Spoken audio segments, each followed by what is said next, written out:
आपण अभिनंदनाचा प्रस्ताव या ठिकाणी ठेवतोय। अभिनंदनाचा प्रस्ताव, जागेवर बसा, सगळ्यांनी जागेवर बसा। एका महिलेचा अभिनंदनाचा प्रस्ताव आहे।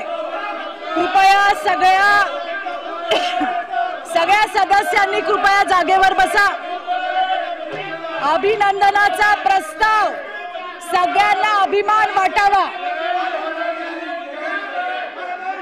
सुनीता विल्यम्स यांच्या अभिमानाचा प्रस्ताव, एका महिलेचा अभिमानाचा प्रस्ताव आपण सगळेजण मांडतोय। सगळ्या सदस्य, सन्माननीय सदस्यांना विनंती आहे, एका महिलेच्या गौरवशाली क्षणाचा अभिनंदनाचा प्रस्ताव आपण या ठिकाणी सभागृहात मांडतोय। त्यामुळे सगळ्यांनी अभिनंदनाच्या प्रस्तावासाठी सुनीता विल्यम्स यांचा गौरवशाली आणि अभिमानास्पद असं पुनरागमन झालेलं आहे। 9 महिन्यांच्या कठोर अंतराळ मिशन नंतर भारतीय वंशाच्या सुप्रसिद्ध अंतराळवीर सुनीता विल्यम्स आज पहाटे सुखरूप पृथ्वीवर परतल्या आहेत। सुनीता विल्यम्स या भारतीय वंशाच्या आहेत। आपल्याला सगळ्यांना त्यांचा अभिमान वाटला पाहिजे आणि म्हणून हा अभिनंदनाचा प्रस्ताव या ठिकाणी सभागृहात आपण मांडतोय। हा फक्त अंतराळ प्रवास नव्हता, तर मानवी जिद्द, अपार चिकाटी आणि विज्ञानाच्या नवीन क्षितिजांना गवसणी घालणारी प्रेरणादायी कहाणी होती। अंतराळ संशोधन क्षेत्रात भारताचा अभिमान, अंतराळ संशोधन क्षेत्रात भारताचा अभिमान उंचावणाऱ्या या ऐतिहासिक क्षणाचे आपण सगळेजण साक्षीदार आहोत। सुनीता विल्यम्स यांची धैर्यशीलता, अभूतपूर्व योगदान आणि शौर्याला मनपूर्वक वंदन आहे, मनपूर्वक सलाम आहे। आणि हे सभागृह सुनीता विल्यम्स यांच्या अभिनंदनाचा प्रस्ताव पारित करत आहे।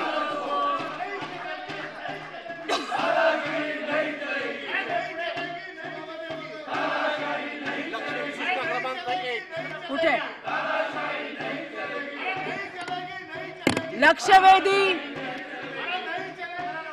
लक्षवेधी सूचना क्रमांक 1, अशोक उर्फ भाई जगताप, लक्षवेधी क्रमांक 1। 2, डॉक्टर मनीषा कायंदे, लक्षवेधी सूचना क्रमांक 2, डॉक्टर मनीषा कायंदे। सभापती महोदय, लक्षवेधी क्रमांक 2। सभापती महोदय, छापल्याप्रमाणे। सभापती महोदय, माझी लक्षवेधी अत्यंत गंभीर आहे आणि हा इतका गंभीर विषय आहे की हा असा या गोंधळामध्ये एका महिलेच्या आणि एका बालकाचा मृत्यू झालेला आहे आणि त्यामुळे माझ्या प्रश्नाला न्याय मिळणार नाही। त्यामुळे माझ्या प्रश्नाला न्याय मिळणार नाहीये। सभापती महोदय, डॉक्टर मनीषा कायंदे, नाशिकच्या महानगरपालिकेचं प्रायव्हेट हॉस्पिटल आहे पंड्या हॉस्पिटल, इकडे डॉक्टरांचा गैरकारभार, हलगर्जीपणा या संदर्भात या रुग्णालयामध्ये एकतर त्या रुग्णालयाला 27 वर्ष यांनी रजिस्ट्रेशन त्यांनी रिन्यू केलं नाही। दुसरं, तिकडे गायनेकोलॉजिस्ट नाही, ते मॅटर्निटी होम नाही, तरी देखील तिकडे गायनेकोलॉजिकल प्रोसिजर, प्रसूती हे होत होतं। तिकडे गर्भपात करण्यासाठीच्या किट देखील सापडल्या आणि असं असताना हा रिपोर्ट जो आहे, जे 2 डॉक्टर तपासायला गेले त्यांनी हा रिपोर्ट दाबून ठेवला। का दाबून ठेवला? कोणाचा दबाव होता? आणि त्यानंतर या हॉस्पिटलची नोंदणी का रद्द केली नाही? दुसरं, ते डॉक्टर जे पंड्या आहेत तर त्यांचं मेडिकल प्रॅक्टिशनर म्हणून त्यांचं रजिस्ट्रेशन कॅन्सल का केलं नाही? त्यांना अटक का केली नाही? हे माझे प्रश्न आहेत. आणि PCPNDT कायदा या खाली खरं तर हे सगळं त्यांचं मान्यता रद्द, खरं तर मान्यताच नाहीये. ज्या हॉस्पिटलमध्ये मान्यता नाहीये त्या हॉस्पिटलमध्ये सगळे गैरप्रकार चालू आहे. आणि याच्यामध्ये माझा स्पष्ट आरोप आहे की एक मागासवर्गीय महिला, तिचा मृत्यू झालाय आणि त्यानंतर बालकाचा पण, बालक देखील जगवलंय.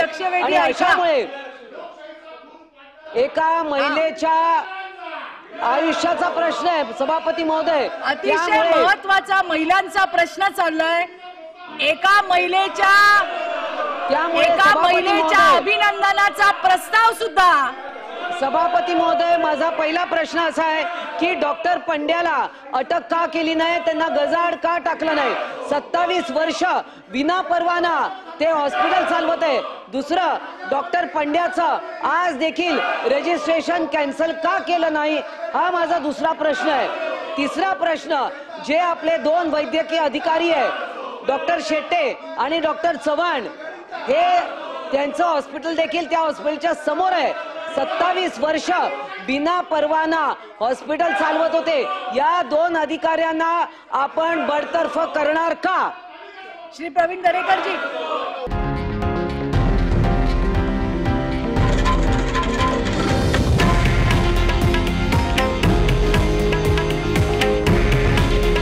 हे आहे देशातील नंबर 1 न्यूज नेटवर्क आणि आपण पाहत आहात TV9 मराठी. काळजी तुमची, हित महाराष्ट्राचं.